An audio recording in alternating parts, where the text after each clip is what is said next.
आजाद Hindustan live, सच के साथ। भागवत कथा जीवन की व्यथा को दूर करती है। पंडित नागर। नववर्ष के पावन दिवस पर मंगल कलश यात्रा से हुआ संगीतमय भागवत कथा का शुभारंभ। नानपुर। गुड़ी पड़वा हिंदू नववर्ष के पावन दिवस में नानपुर में श्रीमद् भागवत कथा से पूर्व निकाली गई कलश यात्रा से वातावरण भक्तिमय हो गया।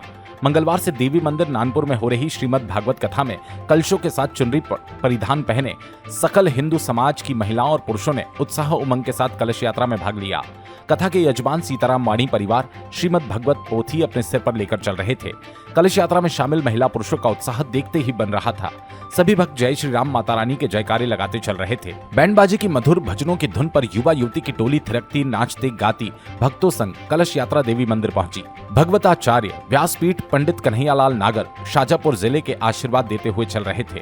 भागवत कथा का आयोजन हर वर्षानुसार सकल हिंदू समाज देवी मंदिर समिति नानपुर द्वारा कराया जा रहा है, जो कि 9 से 15 अप्रैल सप्तम दिवस भागवत ज्ञान गंगा आयोजित हो रही है। रात्रि 8 बजे से 11 बजे तक चलने वाली पावन भागवत गंगा कथा के मुख्य यजमान श्री सीताराम दुलासवाणी परिवार है। कथा का मूल उद्देश्य सामाजिक कुरीतियों को दूर करना।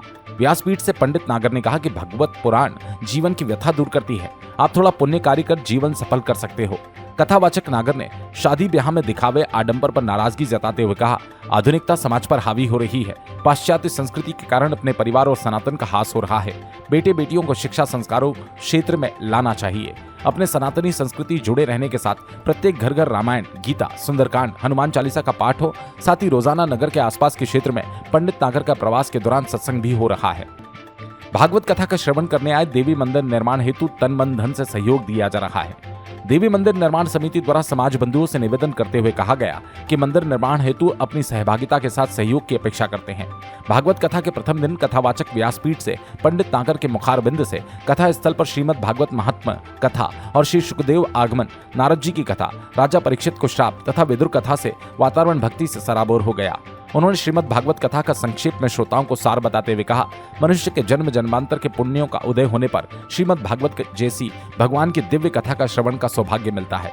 भागवत रूपी गंगा की धारा पवित्र और निर्मल है, जो पापियों को तार देती है। 9 अप्रैल भगवान का वामन अवतार, कपिलोपाख्यान और ध्रुव चरितार्थ का वर्णन और ध्रुव कथा। 10 अप्रैल को नरसिंह अवतार पर प्रसंग। 11 अप्रैल को श्री राम श्री कृष्ण जन्म नंदोत्सव। 12 अप्रैल को कृष्ण की बाल लीला मटकी फोड़ और गोवर्धन पूजा। 13 अप्रैल को महारास कंसवध रुक्मणी कृष्ण विवाह।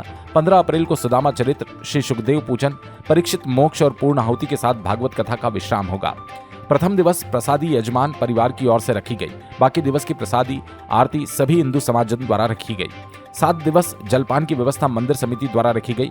कथा के दौरान मातृशक्ति युवा टोली का विशेष योगदान रहा। इस अवसर पर आसपास के सैकड़ों संख्या में भक्तजन कथा का रसपान करने आ रहे हैं। पुलिस प्रशासन का शोभा यात्रा में सराहनीय सहयोग रहा। नानपुर से जितेंद्र प्रसाद वाणी की रिपोर्ट।